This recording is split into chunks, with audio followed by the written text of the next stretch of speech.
Oh, yes. We enjoyed each other's company. Body, mind, and soul. But even so, I desired more. You see, no matter how powerful a wizard we mortals can become, we never scratch more than the surface of the weave. Mystra keeps us in check. There are boundaries she doesn't let us cross, yet every time I was with her, I stood on the precipice, gazing into the wonders that lay beyond. I sought to cross her boundaries.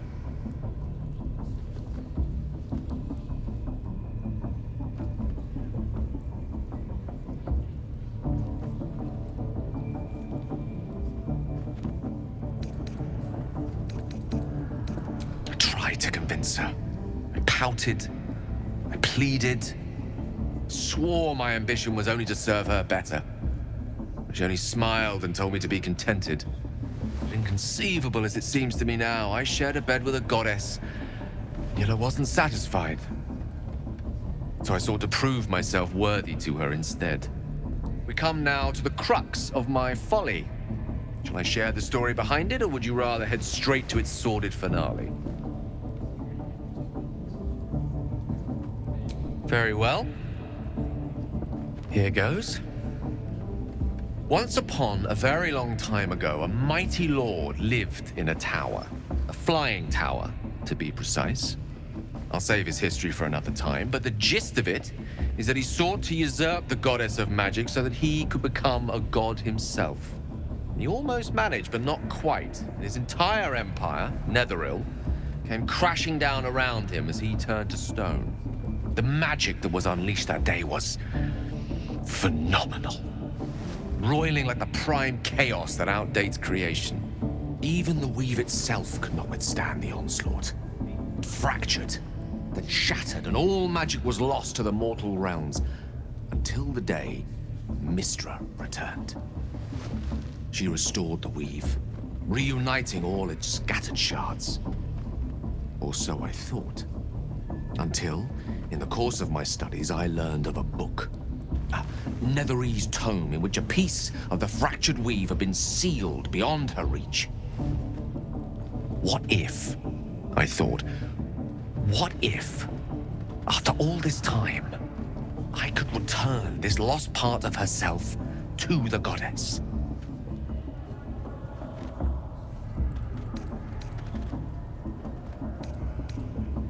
The answer was to try. The outcome was to fail. I was certain that this deed of raw power, draped in romance, would convince Mystra to take me by the hand and welcome me into her hitherto forbidden domains. I was mistaken. I obtained the fabled book and took it into my study. As for what happened next... Here. Place your hand over my heart. Let me show you.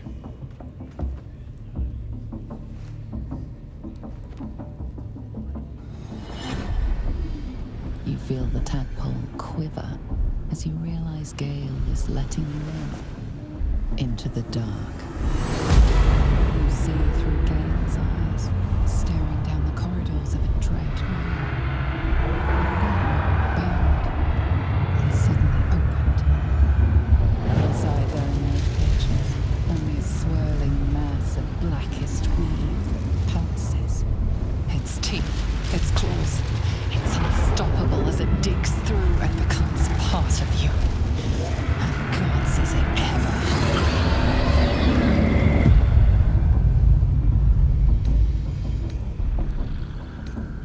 Thankfully, the moment I absorbed the fragment wasn't enough to kill me outright. It was only the beginning.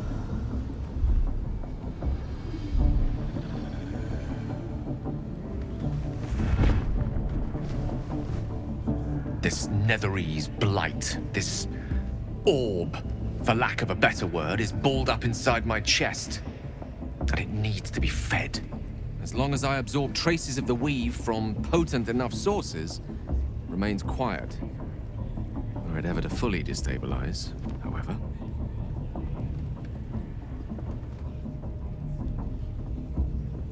I will erupt. I don't know the exact magnitude of the eruption, but given my studies of Netherese magic, I'd say even a fragment as small as the one I carry, it'd level a city the size of Waterdeep.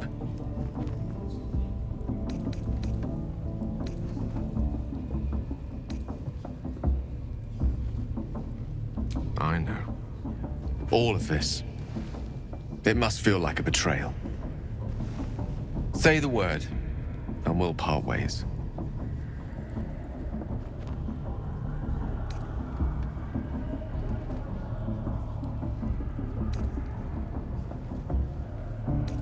That is a great relief. Oh, a great relief indeed. You truly are a soul that steals my own. From all my new rallied heart, I thank you. I thank you all. I understand if you stand against me. I'm humbled if you stand with me. Either way, I will do my best not to let you down. I stand at a precipice, but if you do not give up hope, neither shall I. I'll fight. I'll resist as long as I can.